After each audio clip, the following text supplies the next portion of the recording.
समीर अपनी जादुई घड़ी के साथ बहुत सी मुहिम जुई कर चुका था, लेकिन आज उसे एक मुख्तलिफ एहसास हो रहा था। वो शहर के एक पुराने पार्क में बैठा था, जहां उसने एक बूढ़े शख्स को देखा जो एक खाली बेंच पर बैठा, उदास नज़रों से सामने देख रहा था। उसका नाम दादा जान था। समीर उनके पास गया और पूछा, दादा जान, आप इतने उदास क्यों हैं? बूढ़े शख्स ने एक लंबी आह भरी और कहा, बेटा, आज मेरे पूते की सालगिरह है, लेकिन वो दूसरे शहर में रहता है। मैंने उसे एक बहुत ज़रूरी बात कहनी थी जो मैं भूल गया हूँ। अब मेरी याददाश्त मेरा साथ नहीं दे रही। काश मैं उस एक लम्हे में वापस जा सकता जब मुझे वो बात याद थी। समीर ने अपनी घड़ी की तरफ देखा। इसके पास ताकत थी कि वो दादा जान को माजी में ले जाए या वक्त को पीछे कर दे।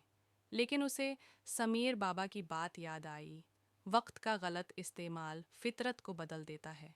समीर ने सोचा कि जादू से वक्त पीछे करने के बजाय क्यों ना वो अपनी घड़ी की ताकत को दादा जान के जहन की यादें ताज़ा करने के लिए इस्तेमाल करे। उसने घड़ी का एक ख़ास बटन दबाया, जिससे कोई जादुई सफ़र तो शुरू नहीं हुआ, लेकिन एक हल्की सी सुनहरी लहर दादा जान के गिर्द फैल गई। इस लहर ने दादा जान के जहन पर जमी धूल साफ कर दी। अचानक उनकी आंखों में चमक आ गई। मुझे याद आ गया, वो खुशी से चलाए।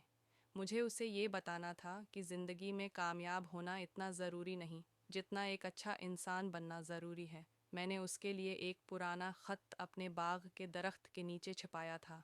समीर मुस्कुराया। उसने यहाँ जादू से वक्त नहीं बदला था, बल्कि एक इंसान की गुमशुदा खुशी वापस लाने में मदद की थी। दादा जान ने समीर का शुक्रिया अदा किया और अपने घर की तरफ रवाना हुए ताकि वो ख़त निकाल सकें।